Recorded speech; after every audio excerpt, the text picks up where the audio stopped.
Chapter 9, At the Sign of the Prancing Pony. So, I'm going to read a little bit of the beginning here.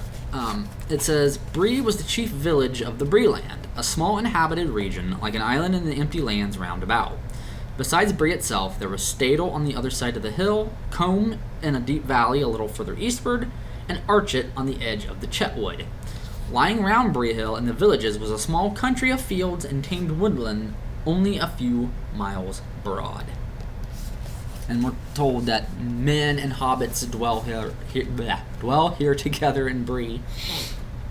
And it's the only such settlement that there is in Middle-earth. And there's really not much coming and going in between Shire and Bree at this point in the story. But Tolkien says that there was earlier. And obviously the Shire hobbits are a little weary and suspicious of people, especially even hobbits, like outside of the Shire. And it does say that the men of Bree were descendants of the first men that ever wandered into the west of the Middle World. Few had survived the turmoils of the Elder Days, but when the kings returned again over the Great Sea, they had found the Bree men still there, and they were still there now, when the memory of the old kings had faded into the grass.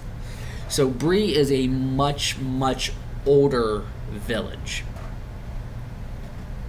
possibly built in the First Age, when men first came west and roamed throughout Eriador before going over the Blue Mountains into Beleriand.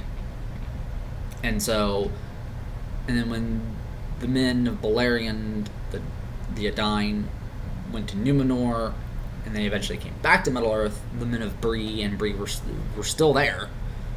And it was even there now that their North Kingdom is no longer in existence.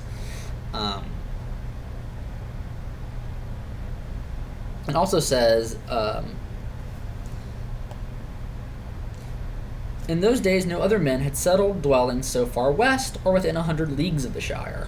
But in the wildlands beyond Bree there were mysterious wanderers. The Bree folk called them Rangers, and knew nothing of their origin. They were taller and darker than the men of Bree, and were believed to have strange powers of sight and hearing, and to understand the languages of beasts and birds. They roamed at will southwards and eastwards, even as far as the Misty Mountains, but they were now few and rarely seen. When they appeared, they brought news from afar and told strange forgotten tales which were eagerly listened to, but the Bree folk did not make friends of them. These Rangers, of course, being the remnants of the Dunedain of the North, their chieftains being the descendants of Valandil, son of Isildur. Valandil had been left as a young child in Rivendell in the care of Elrond when Isildur went away to war in Mordor. But the rest of Isildur's sons did go to battle with him, and they were all killed.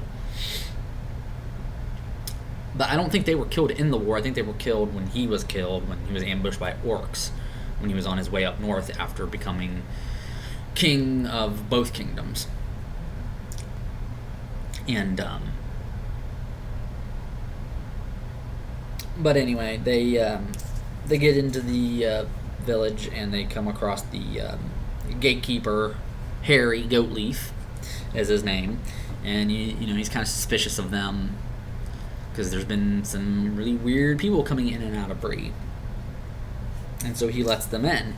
Now it says that the man stared at the hobbits for a moment, and then he went back to his house.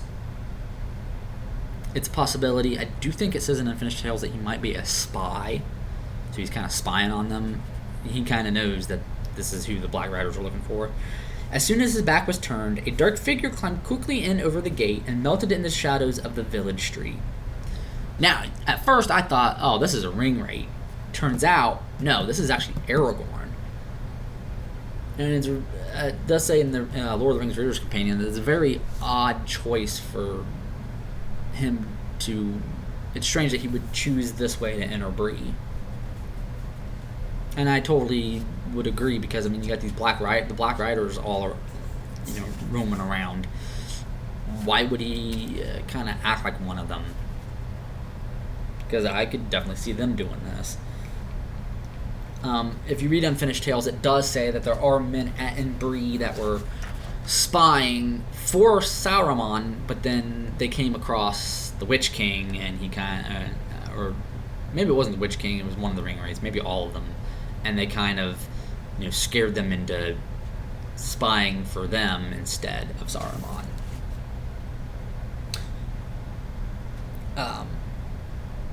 Because Saruman at this point has been taking an interest in the Shire, but he never did before. But there's a good reason why he's now suddenly taking an interest in it, is because he wants the ring for himself. But he's pretending like he's helping Sauron, but he's not. And I just wonder if at this point in the story, do the Ringwraiths have that figured out?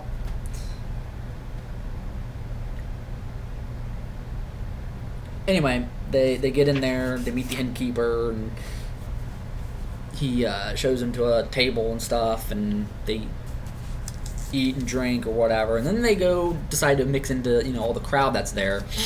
And you don't see this in the movies, but there's hobbits there because obviously hobbits live in Bree as well. There's dwarves here, it says. Obviously the dwarves are constantly passing, or going to be passing through, because the east-west road passes through there, and they're going from out east all the way towards the Blue Mountains, because there's still the old dwarf mines there. Although I do not think Belagost and Nogrod, those ancient cities, are still there anymore. But the dwarves never left the Blue Mountains, so they would be passing through here.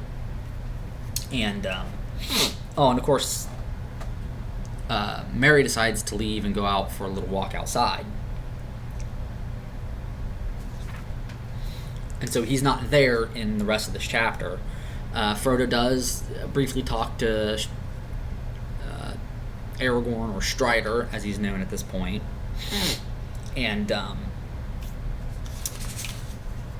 then Pippin is telling, and Sam are telling stories about the Shire, and now Pippin is starting to tell the story about Bilbo, and he's getting close to the point where Bilbo disappears, and that's when Frodo has to go in and kind of stop him, because he's gonna probably spill the beans, and that would not be good for him.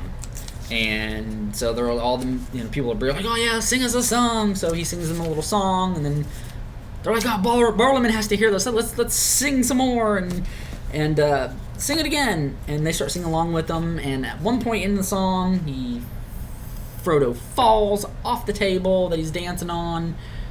The ring somehow gets onto his finger, and he disappears.